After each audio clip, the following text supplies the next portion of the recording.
Hey all, Pixel here in Purple Garage. We're back on the cube, and I'm finishing up a project I've been meaning to do for a while. So back when I wrapped the headliner, I cut out this big hole here where there was nothing before. This bracket, which I just happened to align with properly, was for a map light that my car didn't come with. And the reason for this big hole is this Volvo overhead console that I picked up at the scrapyard, which, as you can see, I made this so that it would fit that with the plan to make an overhead switch console. I tried cutting a couple of holes in it for those bunches of switch I got at the swap meet a year or two ago, and this was such a pain in the butt and went so poorly that I shelved the whole thing. So the problem with cutting these is I could never get them right. So you can see I marked them all out, but that wasn't the right size. Even though I both did some research and did some measuring, I just somehow always managed to get the size wrong. And trying to cut the holes is nearly impossible because the square hole's already a pain to cut, and the hard old plastic didn't make it any better, and just generally it went really poorly. So like I said, the whole thing got shelved, and I came up with a new plan. Despite the fact that I have this huge bag full of switches that costs me nothing, I did have this switch in here, and I was like, oh hey, that's on a circular mount. That would be way easier.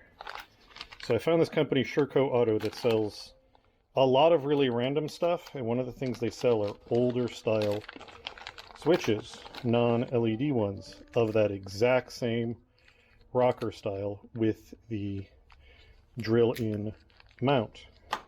And I thought, hey, those would probably work real great, and they'd have that old school look because they're not modern LED switches. I actually went looking for a modern LED switch that would suit my sort of needs of like a little bit old school. I didn't want a tiny little light up LED. I wanted the whole thing to light up. Then I wanted a drill mount stuff. Just couldn't find anything I liked. These ended up being not that expensive. They're really old school. So I bought a bunch in green and a bunch in blue. I also got, not through there, some rocker switches with the little aircraft style covers that light up. And so the plan is to do the panel in those, possibly with some other stuff that I've got and whatnot. I also want to add a map light there, as well as red LED map lights, so that because red LEDs are really useful for interior lighting in a car, because you don't get as much glare. It doesn't ruin your night vision as much. So when you're like dropped something and you're trying to find it, or your passenger did, at night, it's nice to be able to turn on a red LED. So like the passenger can fumble around, or they can go through their bag or whatever without you, the driver, getting a bunch of glare and messing up your night vision. So that's why I want to put red LEDs in. The original plan for the white LED map lights were the surface mount LEDs that ended up being the license plate lights I needed to fix the back panel of the cube. So I need to kind of come up with a new plan with what I've got, because at the moment I've already bought a bunch for this. I don't want to spend any more, so we're going to go with what I've got. The plan with these is basically all of these switches except the map lights are going to do nothing. They're going to light up and look cool, and that's their entire job. Mostly because I don't want to run wiring up and down into that panel, but also I just want a panel that I can just flick on switches and have them light up and look neat without turning on other functions in the car. It's purely going to be a decorative panel. That will also make my life easier because I can run one power wire up. So the existing 3 holes, I think I'm going to put existing switches in and make those run a left and right red map light and a single white center map light, assuming I can find a thing I want for that. Even if I can't find something for it right now, I'll run all the wiring for it and then find something later. And then I need to figure out the spacing and drill all the holes for the other ones, including making sure I don't screw up and have any of them hitting that beam support that's in there on the inside. So yeah, it's basically going to be it. It's going to be a bunch of drilling holes, mounting, and then a lot of tedious wiring all of the power and ground wires to all of the switches. I went out to the car with this stuck in one of these holes with just a washer and its own little thing to test. This is an LED I was going to use for the backup lights on the cube that I ended up using. It's really bright when you look at it end on, but it's very directional. So I tested with this mounted and this mounted in the hole, and it gave a lot of light, but it didn't blind me because I wasn't looking straight at it. So I think that'll work fine for my one daylight light over here. And then I have these surface mount LEDs. These were extras from when I did the lighting inside the van. I just had more of them than I ended up using, so I'm going to use these for the two side red ones. I have some brand new ones, but I figured I might as well just use these up. These are going to get mounted somewhere like here or here, somewhere like that, to whatever ends up looking like it's going to throw the best light into the two respective sides. So that's what these three holes are going to get used for. Yes, these holes are kind of jagged and the lights don't completely cover it, but my plan is to wrap this whole thing in some kind of vinyl. I have a couple different ones I might use because I don't like this plastic leather texture, and so paint won't work because that'll hang around, but I think a vinyl wrap will work just fine. And that should, if I cut these out carefully, hide those particular hole sins. So this thing is going to get mounted somewhere over here. I don't know exactly where, probably as close down as I can without it being in this area that overlaps the body, just to minimize the chance that this ends up pointing somewhere I'm going to see it. I have all those green and blue switches I showed you, plus these red specialty ones. I also had this from something I got at the swap meet and took apart that I think I'm going to mount like up in this corner. I like this keypad because it's a really weird one. 1, 2, 3, 4, 5, 6, 7, 8, 9, 0 like you expect, but then A, B, C, D, E, F. Like the letters alone are weird, but the placement is also super weird. Yeah, I could probably even take this apart and like do 1, 2, 3, 4, 5, 6, 7, 8, 9, 0, A, B, C, D, you know, but I think I like the E and F being in a weird place. This is obviously not going to do anything except look cool, but I just think that'll be an interesting detail, so it won't just be switches up here. So yeah, nothing else to do but to get to it.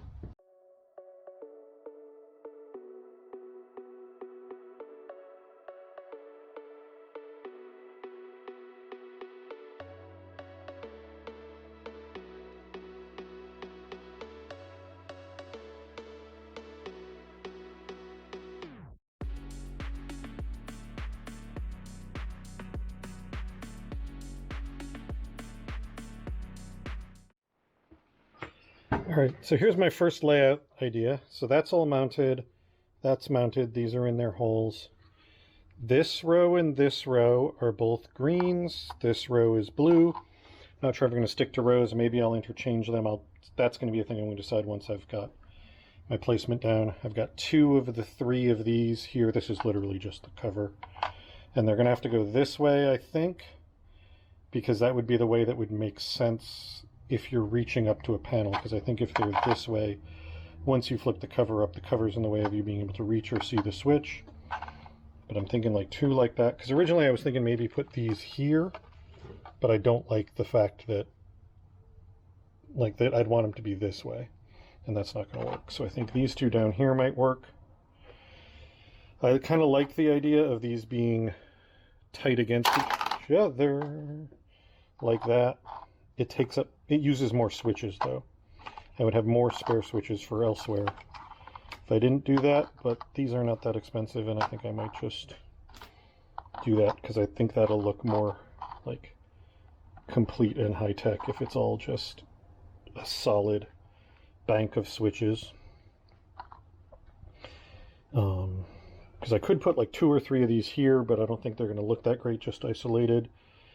And these, I could put the 3 of them up here, but they take up basically that whole space.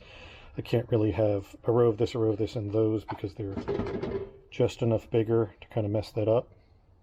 Like I said, these could go here, but I don't think I like them. I could put these here, but I have, let's see, 1 green and 2 blues left. I have an extra green because there was the one in here. I don't think, if I recall, I don't think there's any more. I think there might be one, either red one or all black non-illuminated one mixed in here. But that's it. See, I have one of these little things, but I tried tracing that whole, measuring that whole size and then marking it out there. And for some reason they didn't want to fit. So I'm not quite sure what the heck happened there. Oh, you know what? No, I didn't use this. I used a metal one that I had. And that might have been for a difference.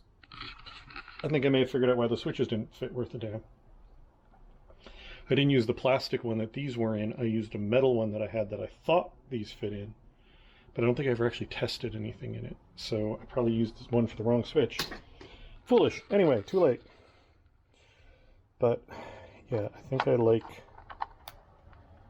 that dense switch panel sort of effect. I don't think it'll work as well spaced out, especially with how deep these are. I think this will just look better. Related to this, I was looking at people who do replicas of the kit, the Knight Rider kit car, like interior, all those switch panels. And I may have been looking in the wrong place. I probably should have been diving deep into like the replica prop forums or something. But I did a bunch of searching and I could not find anybody saying, oh, these were the switches that were used. Hey, these are a decent replacement or anything like that. Either because I think a lot of the original switches aren't available anymore. You know, hey, if you want to build one, this is it. What I kept finding was companies that will sell me the switch panels, not even the individual switches, they'll sell me the pre-made switch panels.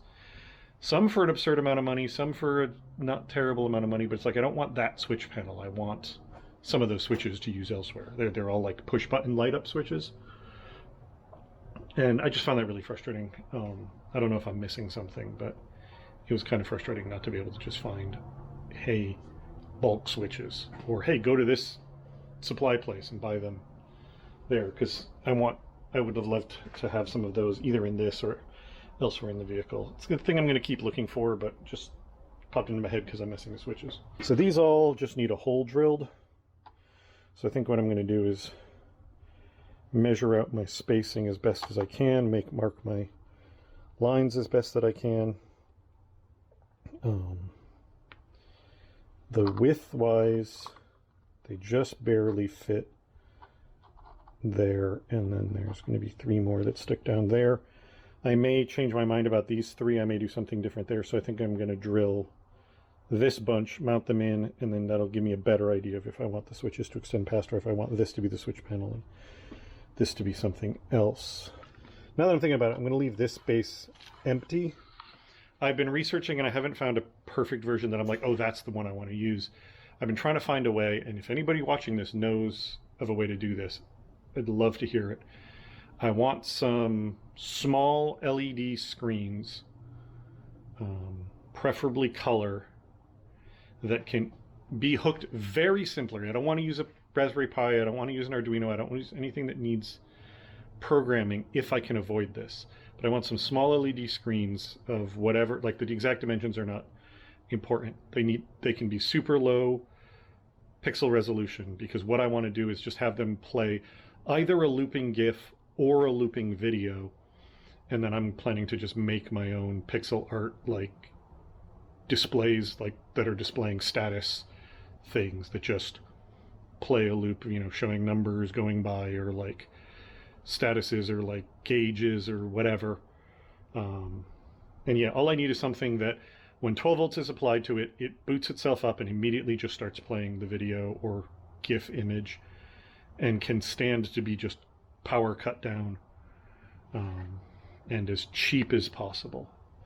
Like, it doesn't help me if it's like, yeah, here's a solution, it's $100, $150, because then I won't even be able to afford to do one. I can do like, you know, I can do any of that price, but like the cheaper I can get it, and especially with the more variety of screens sizes available, the more I can do with that. I bought a like several hundred games retro console thing at Five Below. I'm going to stick a picture of it here, that I thought maybe I'd be able to find a way to use that, the screen out of that, to just again play, because it's designed to just have low resolution video pumped out to it. But I went and did some Googling online and can't find any information on what it's got in it and how to like use the existing power and blah blah blah to like shove something out to that screen. So yeah, if it's something that anybody knows anything about, I would love to hear it if you've got an idea. I've been to Adafruit. They seem to have some things that might work for that. Not a like purchase thing, but like, hey, if you buy these things from us and do this, it'll work. And that's like a possibility, but I don't know how to do the stuff that they're talking about because it involves at least some amount of code on a little tiny thing. Like, I don't even know if it's a Raspberry Pi level of smart or Arduino level of smart, but I'm just not confident in that. If somebody really knows that stuff and can like talk me through it, I'd love to hear from you. Yeah, it's just because I've got so many ideas that involve that for the dashboard, and actually some ideas possibly for even the exterior of the vehicle, that I just don't know how to, like, where to start with that. I've got a lot of stuff bookmarked and no confidence in like, oh yeah, if I do this, that'll be the solution.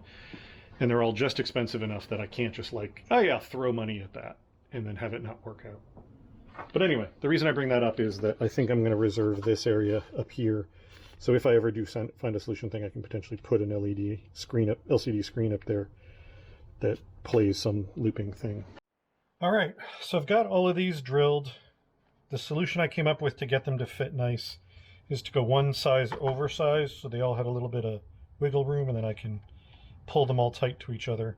And there's like 2 or 3 holes in here where I was still far enough off that I ended up sort of hogging the hole to whichever direction it needed to move more. And I'm pretty happy with that. It looks like when I do the final assembly, I should be able to get these to look pretty much like a solid cube. And I definitely like that look. The 3 additional ones over here, if they were right against this road, would look terrible. I could probably float them as their own thing, but I don't think I'm going to. I think I'm going to install these 2 switches here, leave this space open, and then if I come up with another idea for that space later, I can always do something more. But I really like that a lot as a unit. I like that as a unit. And then, yeah. So what I'm going to do is blow this thing apart, and I'm going to wrap this. I've got 2 different things. One is the matte black, like shredded carbon fiber that I used for a couple things on the car. I don't know if they've been on camera or not. The other thing is I have a green, a blue gloss shredded carbon that might look good on this, but I got to pull this all apart so I can sort of try those. All right, so I wrapped this in a green, I think this is called forged carbon for the shredded carbon wrap. Oh, this is and I punched the hole for this out. I went and tested in the car. I'm not sure I like it, but I like it enough that it's good enough for now, and because it's a wrap, I can disassemble this thing later and redo it. So I'm going to assemble it with this for now, and then decide later whether it's going to be the permanent choice or not. So I've got a bunch of holes, obviously. I've got to punch out of this, and then I got to reinstall this whole basket of stuff. And I think that'll do me for tonight, and then tomorrow I'll come out here and do all of the wiring, which is just going to be a lot of fiddly connections. All right, there we go. I think I like it slightly less with the carbon fiber, but there's stuff I can do about that. I can decorate this with stickers, or I can change it out later. But the panel itself, I like the look of a lot. So let's go see what that looks like in the car, even though obviously it's not wired up yet. So also let me know whether stuff like this is going to hit that brace. I have a concern. Fortunately, I think these are the grounds, so if they do hit, it won't be a giant deal. Okay, well, we've run into a problem I didn't think through, which is those 2 switch bottoms are so fat that they're conflicting with that brace. Like, once they're in, they'd be fine, but I can't, like, slide this down and pivot them up enough to clear right now.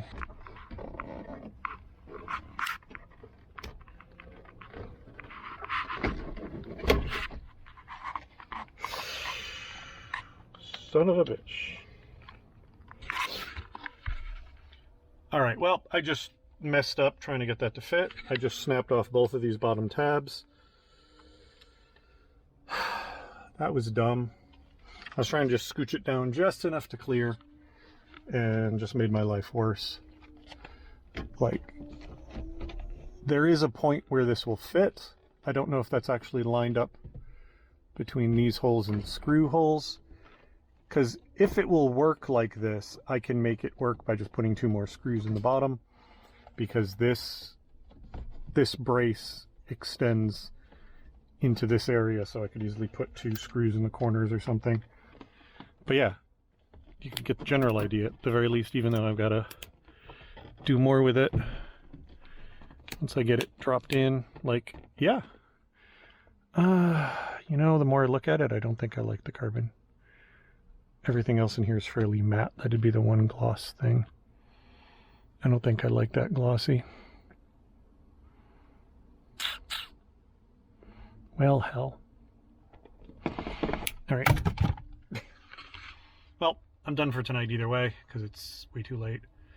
So tomorrow, next day I work on this, I will decide whether I'm going to keep that. So it's way too late. I'm not dealing with that tonight. So the next time I work on that, I'll decide whether I'm keeping it wrapped like that, wrap it in something else, make some other choice. I have that black, the black carbon fiber, but that's just really thick, thicker than this. I've got some other vinyl of some other kinds that might work. I don't know, we'll figure it out. All right, well, I went looking through the stuff I had. Didn't have anything else I thought would wrap better on this, so what I just did was sprayed it with a flat clear to get rid of that hyper gloss, and this will work for now until I come up with a better idea. I just tried to screw this in, however, and messed up a couple different ways. When I was drilling for this screw, it managed to catch the fabric and tore a big chunk out, and I don't even know that I actually got through the metal because the screw's not going in. And then over here, the little piece of metal that I glued to the headliner for this screw to go into, I'm pretty sure has torn out. So this is not actually super secure right now. And I'm going to have to futz with it to get it to fit right. And then once I can actually know that it'll secure in here, I can start doing the wiring on the back of it. All right, well, this didn't actually tear out. I don't know what was going on, but that's not torn out, which is good. This wasn't going in properly because I hadn't actually drilled the hole all the way through. And I put a piece of vinyl in here to just cover up that torn hole. Very little of this is going to be visible, but that'll just make it look nicer. And also I hacked out part of this for the 2 bigger switchbacks, because while pushing this straight up made them fit, I just wasn't comfortable with the fact these 2 lugs that would have been very close to it are the power wires. So I just was afraid that that would end up rubbing and shorting or something. So hacking out some of that bracket that's not being used anyway for anything just made me feel a little better about it. So I'm going to test fit this up, and assuming it all goes in right now, what I then need to do is start wiring all of this.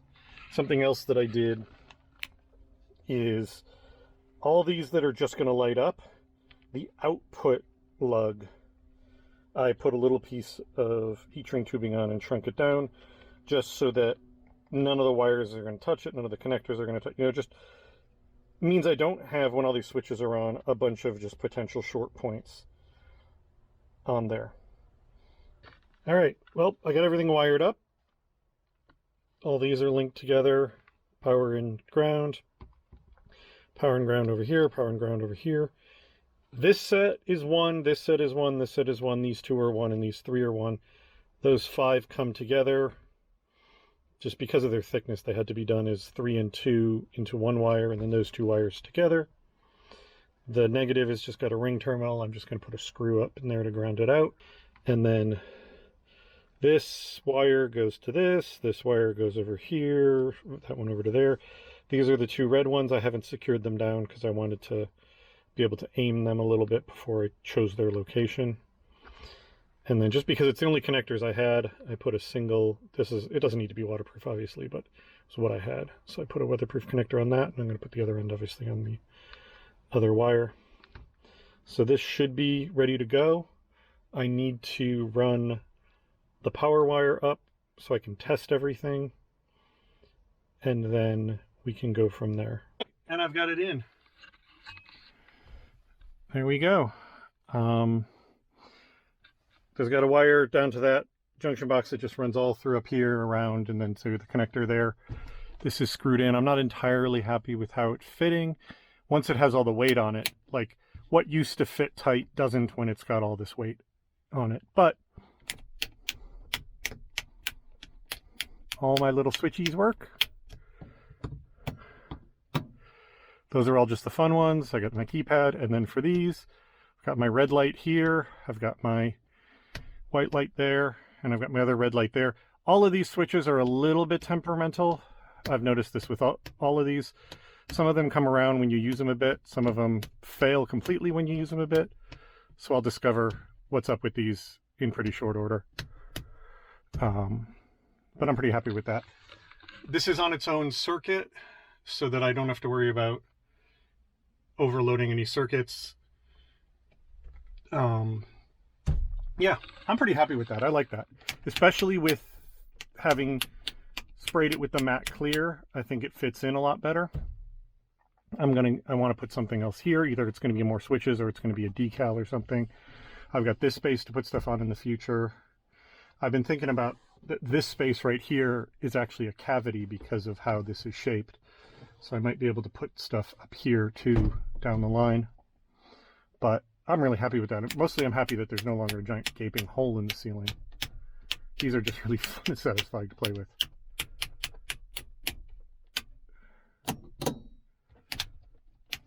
Yeah, so I've got all my fun ones.